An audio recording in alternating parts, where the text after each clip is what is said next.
Welcome to another issue of Terrible Productions. So today I'm going to show you how to safely remove and refit an Electron ULA, and I've got 4 different sockets to show you. So the first one is a text tool, seen here. This is the most common one, and this is the one where the pins are likely to break.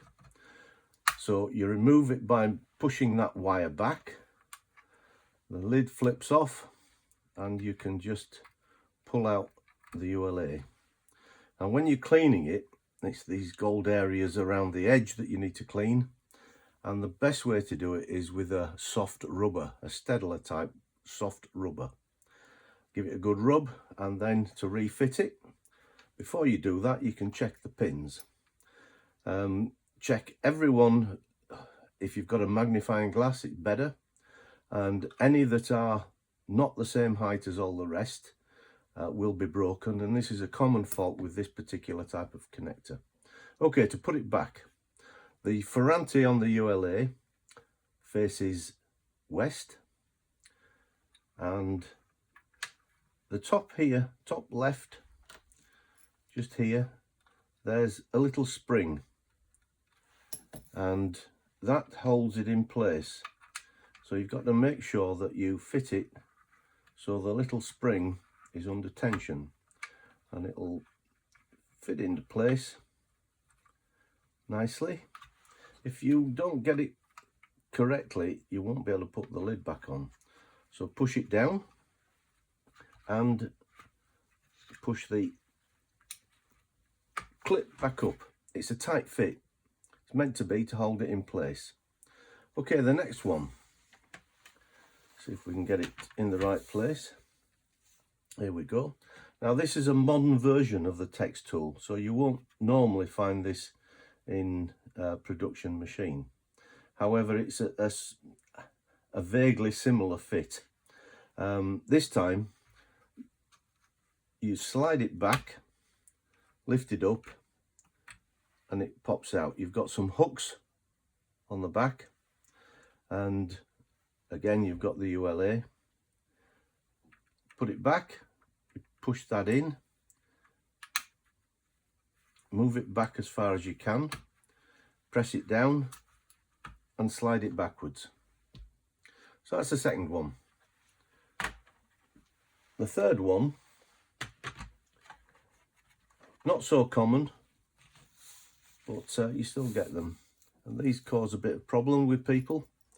So what you need to do is take a small screwdriver, push it in the side there and push it down, and it should pop out.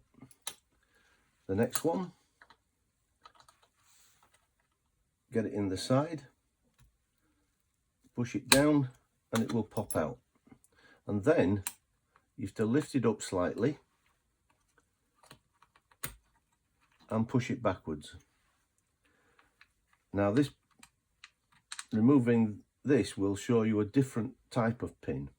I've never known one of these to break a pin, so you should be quite safe just cleaning the connectors on the ULA. Again, it's a similar type of arrangement. It's got a little spring in the corner that you need to push back and pop it in place. Now putting these back is a little harder than getting them off. The way I suggest is you put the back in first, not fully depressed, and then press it down in the middle, push each corner down firmly, and you'll hear it clicking. So the last one, here we are. Make sure it's centered. This is a similar type in that you've got 4 legs, but this time what you need to do, on the side here you've got 2 little pegs, and you use that as to lever using a screwdriver so it pops off. And again this side, and it pops off, and again push it back and lift it off. There you go. And again, these pins are different again and not likely to break. So, but you can clean them. Now, cleaning them, be very careful that you don't leave any rubbish left on the pins. So best inspect with a magnifying glass. So again, putting it back, you've got a spring in the corner. So you need to push against that. Push it down. Now this time, you need to put the back in first, right the way in, and then push down on the front. Now, I've made it look easy because I've been doing it a while. So you might have issues, but perseverance and good luck. Thanks.